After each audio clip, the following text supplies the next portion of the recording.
provisoire a été refusée au lieutenant-colonel Zungurana parce qu'il y avait des vuvuzela dehors.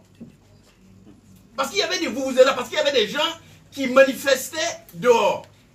Mais si ces manifestations dehors peuvent influencer le juge qui est à l'intérieur de la maison du tribunal militaire, c'est que ce juge n'est pas indépendant. Il ne faut pas que les manifestations dehors aient une influence sur la décision judiciaire. Et puis le délai raisonnable. Au bout de 10 mois de détention d'un brave valide, parce que lorsque la maison brûle, on n'a pas besoin de savoir qui est votre ennemi, qui est votre adversaire. Il faut amener chacun son seau d'eau pour éteindre le feu. Et après on verra.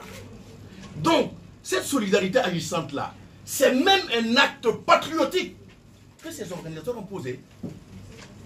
Cette solidarité agissante est nécessaire. Et je dirais même à l'endroit du président, le chef de l'État, le capitaine Traoré Ibrahim. Il a dit, nous allons nous rapprocher de ce dossier-là pour voir qu'est-ce qui se passe. Il l'a dit. Et il a raison. Il a raison parce que je sais, pour avoir discuté avec le lieutenant-colonel Zungurana, que lorsque le binôme du capitaine Traoré Ibrahim était en danger, c'est le lieutenant-colonel Zungurana qui allait le chercher pour le ramener au capitaine Ibrahim Traoré. Donc le capitaine Ibrahim Traoré, qui est actuellement le chef de l'État, connaît la bravoure du lieutenant-colonel Zungurana. C'est ensemble. Parce que si les terroristes nous menacent, vous autres journalistes, vous allez aller au front. S'ils rentrent à Ouagadougou, nous tous, on sera obligés de se battre. Alors qu'il y a des professionnels. Alors, je vais dire, profitons. Sur le plan juridique, il y a des moyens de le mettre en liberté provisoire. Et il faut le mettre en liberté provisoire. Et cette solidarité agissante-là, du peuple burkinabé est attendue. Mais si la Cour de cassation ne casse pas l'arrêt de la chambre d'instruction, c'est un arrêt.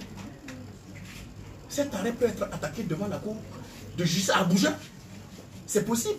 Mais est-ce que nous allons aller à Abuja pour attendre 2 ans? Parce que le blanchiment de capitaux, le délai de la liberté provisoire, c'est 3 ans. Nous allons attendre tranquillement. Si la Cour de cassation ne casse pas l'arrêt de la chambre de contrôle du tribunal militaire, nous allons repartir devant le tribunal militaire tranquillement pour demander cette mise en liberté provisoire. Et je pense que c'est bon maintenant. Ça n'est assez maintenant. Ça n'est assez.